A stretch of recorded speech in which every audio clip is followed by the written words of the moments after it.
morning, everyone. My name is Jeremy Flowers, Director of Coordinated Community Response. And this morning on Cup of Hope, we have Daisy Rodriguez, the Director of the Emergency Shelter, and she discusses with us the importance of meeting the needs of survivors in that critical moment of leaving.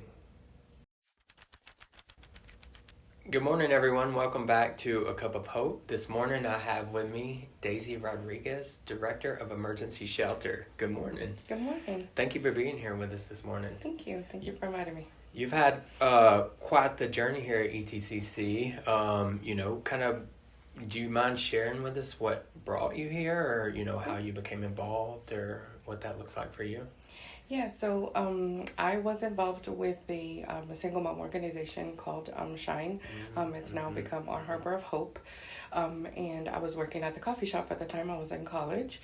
After probably a QB situation of my own, got out of that situation, was trying to, do better with my life, and started going to college, and that's how I got involved with that organization.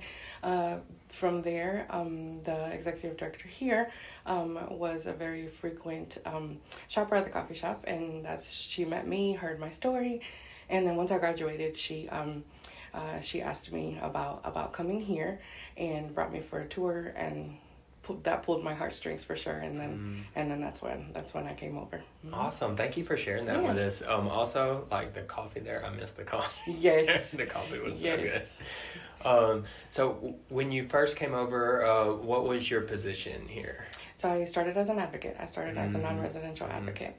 Okay, and then you took another step.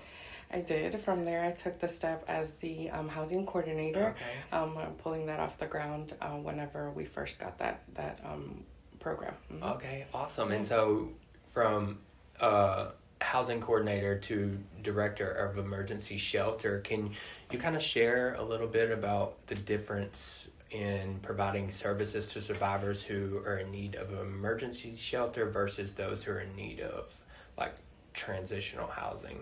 Sure. So it just kind of depends on, the difference is the step of their journey, right? So once they come out of the situation, their first step is emergency shelter, for some people, not everybody, obviously. But yeah, so they come into emergency shelter seeking help, safety planning and stuff to get out of the situation. And then the next step is a transitional housing. So that was one of the programs we didn't have. And so that would be basically they are no longer in immediate danger. So they've probably already, filed for their divorce or, got a job and are getting on their feet, but they still need that extra help, for housing for them, their kids, so that they can succeed, so that they can move forward. So that's the housing portion of it. And so, yeah, the difference is the steps of their journey. Yeah, can you share a little bit with us about, what all is involved in the emergency shelter, but then also the importance of it? It starts with the name emergency. So they are coming out of whatever situation they have. So as you know, there's different, types of abuse.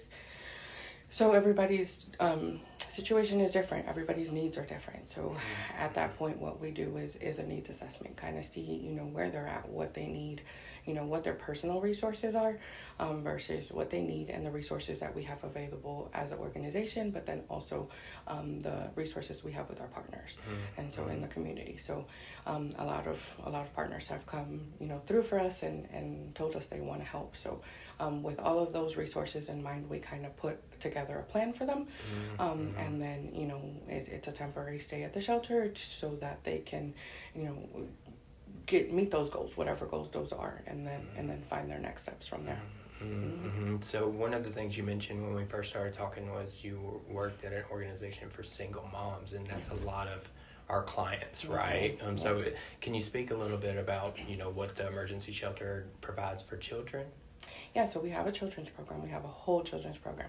One of the biggest needs for single moms, for the most part, coming exactly out of that situation, is some of them haven't worked.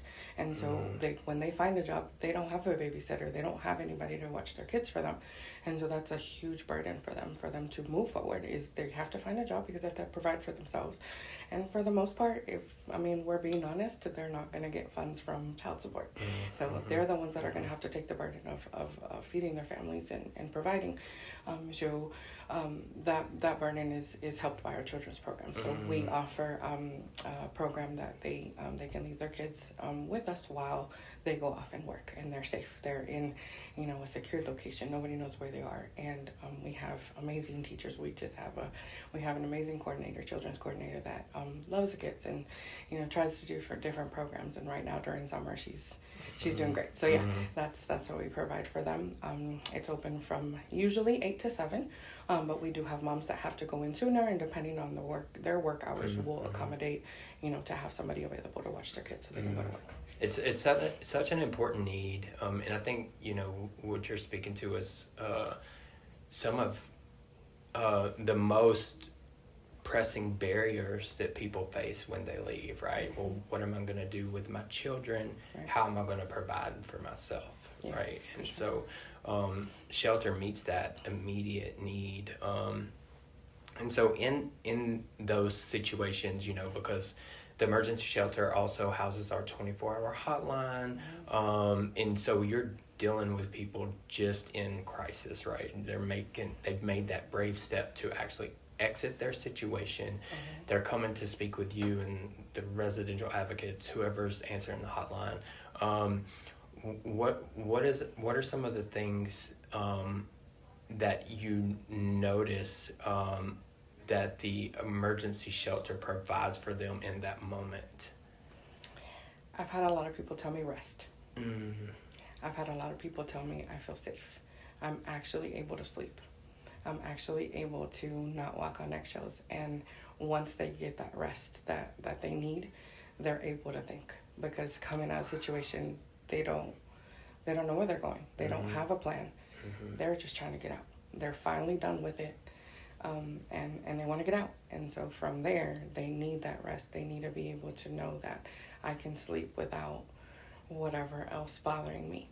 I don't have to worry about, having a place for my children to rest their heads. They can sleep too. And so once they rest and they have gotten that actual rest, they can figure out where they're going from there. That's so important. Yeah. I mean, when we think about how dangerous leaving is and, the trauma that they face, there's, survival modes activated, their nervous system. That rest part is so important to not only feeling safe, but also their journey towards healing. Yeah. So you want to share with us something that fills your cup with hope? I think it's those stories that are coming from there, seeing people succeed, seeing people come up the hall and knock on my door and tell me, Daisy, I got a job. Daisy, I got a car.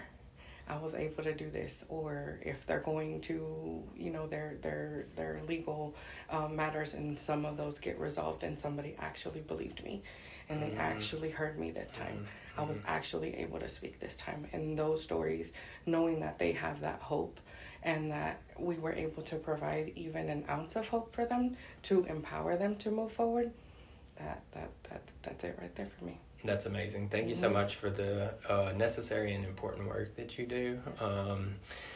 Thank y'all for joining us, and let us know in the comments what you would like to hear, and we'll see you next week.